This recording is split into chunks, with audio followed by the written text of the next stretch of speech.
Hi folks, welcome to B-Plug Slow English Summer Course.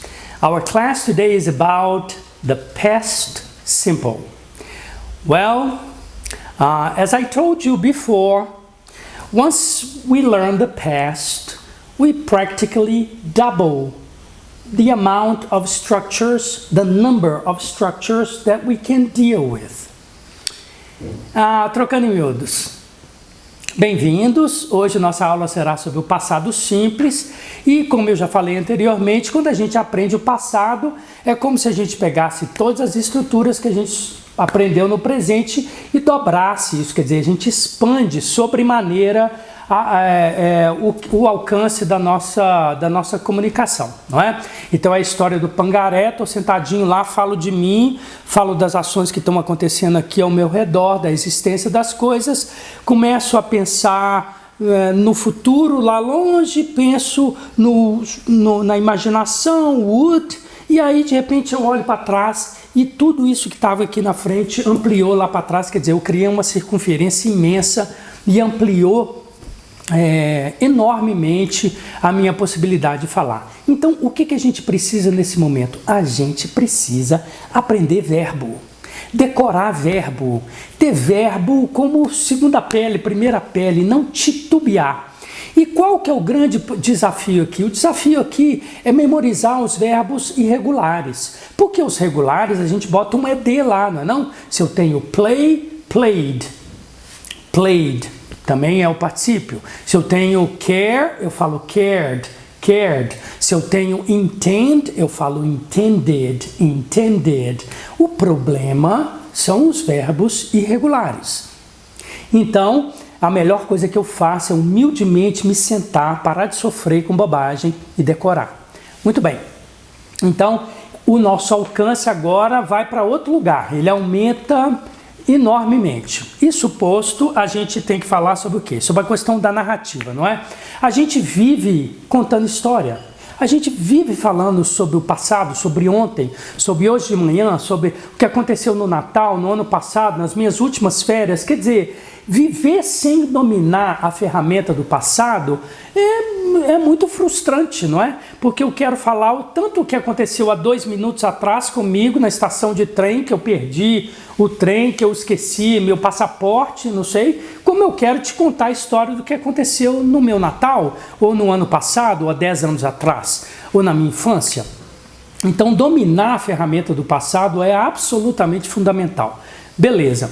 E aí a gente vem eu acho que é interessante a gente entender o seguinte: há várias semelhanças entre o present simple e o past simple. O present simple, como a gente já viu, usa como auxiliar o do e o does, não é? Porque no presente eu conjugo o verbo. Então eu falo I do, you do, he, she, it does. We do, you do, they do. O passado é uma bênção, porque o passado em inglês não muda nunca e não conjuga. Você aprendeu uma forma, é com essa que você vai. Então, o passado, por exemplo, do verbo break, é o verbo broke. Então, não tem coré, é tudo igual. I broke, you broke, he broke, she broke, it broke, we broke, you broke, they broke. E assim acontece com todos os verbos no passado, com a única exceção do verbo to be, não é isso? Que a gente viu, cujo passado é was e were, 2 formas. Os outros passados são absolutamente idênticos, uma forma só. Muito bem. Então não há conjugação. É necessário para o presente o auxiliar do e das. Para o passado é o passado do do e do das, que é o did. Então o do é um verbo irregular. O presente é do, o passado é did, e é o did que a gente usa como auxiliar para o passado. Muito bem. Assim como o tempo presente, existe um elemento invisível nas formulações afirmativas. Exemplo do presente. Eu falo, eu gosto de dança. Então eu falo, I like dance. Você não tem um auxiliar na frase. Se eu for perguntar, eu tenho que entender. Ah, esse cara está fazendo uma frase no presente. Ele está falando I like. Então, para eu perguntar, eu tenho que falar do you like dance? Esse elemento não estava na frase, mas porque eu entendo que o verbo foi dito no presente, eu entendo que a convenção é usar o do, então eu puxo o do lá de cima, ou o das, para fazer a minha pergunta e para negar. Se eu vou falar que eu não gosto de... sei lá, eu não gosto de violência, eu vou falar I don't like violence, não é? Ou she likes dance. Does she like dance? She doesn't like violence. São exemplos do funcionamento do verbo auxiliar no presente. Então a gente pega essa lógica e a gente traz ela para o passado. Lembrando que quando eu uso a terceira pessoa, acontece uma coisa com o verbo.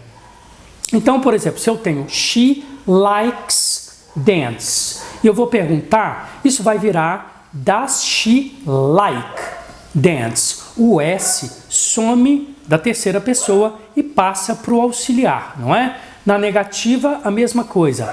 She likes dance, ou she likes dance. Eu não gosto de falar que ela não gosta de dança, porque eu acho que todo mundo deve gostar de dança, né? Mas enfim, então eu vou falar que ela não gosta de violência. Então eu falaria, she doesn't like violence. O S some do verbo e vem para o auxiliar. Muito bem, eles são muito diretos e práticos, e então isso é assim, economia, não é? O mesmo acontece com o passado.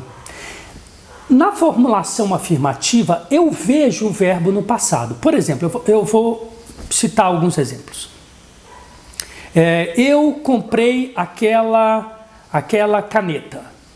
Então eu vou falar I bought that pen. Bought é o passado do verbo buy. Ele é um verbo irregular que eu tenho que decorar. Buy, bought, bought. Muito bem. Então eu falo I bought that pen. Quando eu vou fazer a pergunta, eu tenho que usar o auxiliar did, ok? Porque eu estou usando o passado. É a convenção. Eu falo bought, você entende. Ah, é passado. Qual é o auxiliar? É o did. Então eu pego o auxiliar lá do céuzinho e falo assim, did you?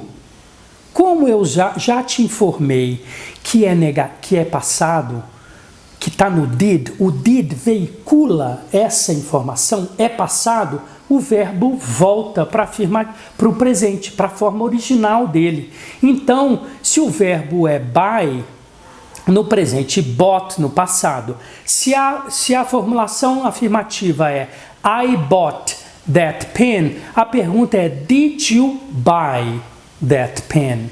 E a negativa seria I didn't buy that pen. A negativa interrogativa seria didn't you buy that pen? Yes, I did. No, I didn't. Ok? Então, olha só, são semelhanças, não é? Então, a gente lida com o auxiliar, a informação é dada e eu tiro o que é supérfluo. Então, se o verbo é I played tennis with my friends, a pergunta seria did you play tennis with your friends? Aí você falaria I didn't play tennis with my friends. Ok? Muito bem. Então, essas são semelhanças com o presente simples que eu acho que nos ajudam a lidar melhor com o verbo, né? com a estrutura verbal. Ok? Muito bem. Por último, eu quero só tocar num ponto delicado, que é tanto delicado no presente como no passado. O verbo auxiliar no presente e o verbo auxiliar no passado, do e o does, e o did, eles podem cumprir o que eu chamo de a double role, uma função dupla. Como assim? Porque o verbo do, ele é um verbo ordinário, ele tem um sentido que é fazer. Então eu posso falar assim, eu faço exercícios. Eu teria que falar I do exercises. Muito bem, então I do exercises é um presente. Ah, e se eu for perguntar ou for negar, eu preciso do auxiliar. Qual é o auxiliar do presente? Ah, é o do também. Opa, tá aí a função dupla. Então, o que eu faço? Se eu tenho I do exercises e eu quero perguntar para você, por exemplo, you, não é? Se você faz exercícios, eu vou trabalhar com a seguinte construção. Do you do exercises? A negativa seria you or I don't do exercises. Negativa interrogativa seria don't you do exercises? Ok. O que a gente tem que entender é que o verbo auxiliar do não significa fazer. Ele não significa nada. Na realidade, ele só está ali para te mostrar que o tempo dessa fala é o presente. A mesma coisa acontece com o passado. Então vamos lá. Logicamente, o do ou does, né? Vamos fazer um exemplo primeiro com o does para vocês entenderem essa lógica da função dupla. Eu tenho, por exemplo, she does a lot of things. Ela faz muitas coisas, não é? Eu estou conjugando o verbo presente simples terceira pessoa. She does a lot of things. Como é que eu faço a pergunta? O auxiliar é o do, mas é she, né? Então é o does. Então eu pego lá do céuzinho o does e faço. Does she? Como eu já usei o does, o verbo volta para a forma original dele. Então eu pergunto, does she do a lot of things? A negativa seria, she doesn't do a lot of things. Negativa interrogativa, doesn't she do a lot of things? Ok? Muito bem, com o passado acontece a mesma coisa. Se eu tenho uma formulação como they lived in New York. Eles moraram em Nova York. They lived in New York. Se eu vou fazer a pergunta, eu falo lived. Beleza. Lived é passado. Auxiliar do passado, did. Muito bem. Então eu falo did they. Como eu já usei o did, o verbo volta para a forma original dele no presente. Então a pergunta fica, did they live in New York? A negativa, they didn't live in New York. Didn't they live in New York? Ok? Mais um exemplo, por exemplo, com with. Não é? Mais um exemplo, por exemplo, é muito exemplo, né? Mas vamos lá aos exemplos. Então, it. Eu falo, it rained last night. Choveu ontem à noite. It rained last night. Como que eu pergunto? Did it rain last night? It didn't rain last night. Didn't it rain last night? He broke the law. Wow, he's a criminal. He broke the law. Ele quebrou a lei. O verbo break é um verbo irregular. O passado é broke e o particípio é broken. Então, eu have break, broke, broken. Então, nós estamos no passado, broke. Então, a formulação é he broke the law. Se eu vou perguntar, eu escuto isso falar, beleza, broke, né? Que raio de verbo é esse? É passado, beleza. Auxiliar do passado, did. Did he break the law? Porque eu já usei o did, já dei a informação que é o passado, que é a função do verbo auxiliar, te informar isso, uma das funções, e a outra função é juntar com o negativo. Então eu tenho did he break the law? He didn't break the law. Didn't he break the law? Então, o único lugar onde o verbo está no passado mesmo é na formulação afirmativa, porque quando entra o auxiliar, ele volta para o presente. Claro? Muito bem. Olha, eu acho que o que a gente tem que entender é o seguinte, o passado, a gente precisa de vocabulário. Não adianta eu entender a estrutura e ficar lá nadando e morrendo na praia, não é? Então é a hora, quando a gente está aprendendo uma língua, uma das coisas fundamentais da língua é adquirir vocabulário, é compreender como as palavras funcionam, é decorar. não é? Uma criança leva 7 anos para falar uma língua razoavelmente bem, ela passa por esse processo. Então a gente tem que passar por esse processo em inglês, tá legal? No file, no exercício, no e-book que eu mando para vocês, eu vou destrinchando esse verbo, esse tempo verbal, essa estrutura de várias maneiras, com WH nouns, com outras estruturas como de tempo, how long did it take, how long does it take, no presente, no passado, o did, eu pensei que, eu achei que, eu vou achando alternativas, desculpa, para que você consiga praticar muito da mesma estrutura, sempre ganhando vocabulário novo. Bem, olha só, uma última coisa que eu preciso falar que é a seguinte, o passado em inglês, ele é muito semelhante ao passado em português. Então, se eu quero me referir a algo que aconteceu no passado, mas que acabou lá, essa coisa não vem até o momento presente. São ações terminadas, não é? Então, eu comprei um relógio, eu fui lá, eu fui à loja, eu escolhi, eu tirei o dinheiro, eu paguei, eu levei para casa, já aconteceu, já acabou. E eu bato nessa tecla e insisto nesse ponto, porque futuramente, nesse próprio curso de verão, a gente vai ver um outro tipo de passado no qual...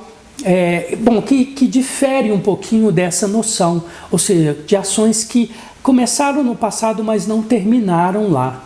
Então eu tenho que ter muito claro para mim que geralmente, quando eu uso o passado simples em inglês, o tempo é específico.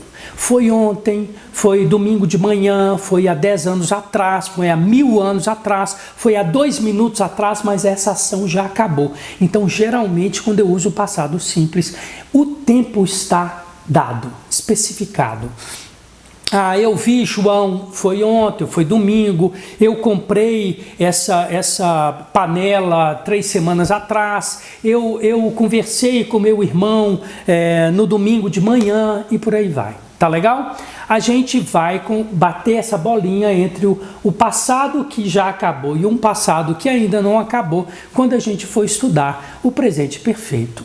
Bom, espero que você tenha muito tempo para praticar tudo que está aqui e que está nesse e-book que eu mandei para você, que está bem completo. Hope you have understood the lesson. Any doubts, you know where to find me. You can look me up. All right? I'll see you in our next class. Take good care. Bye.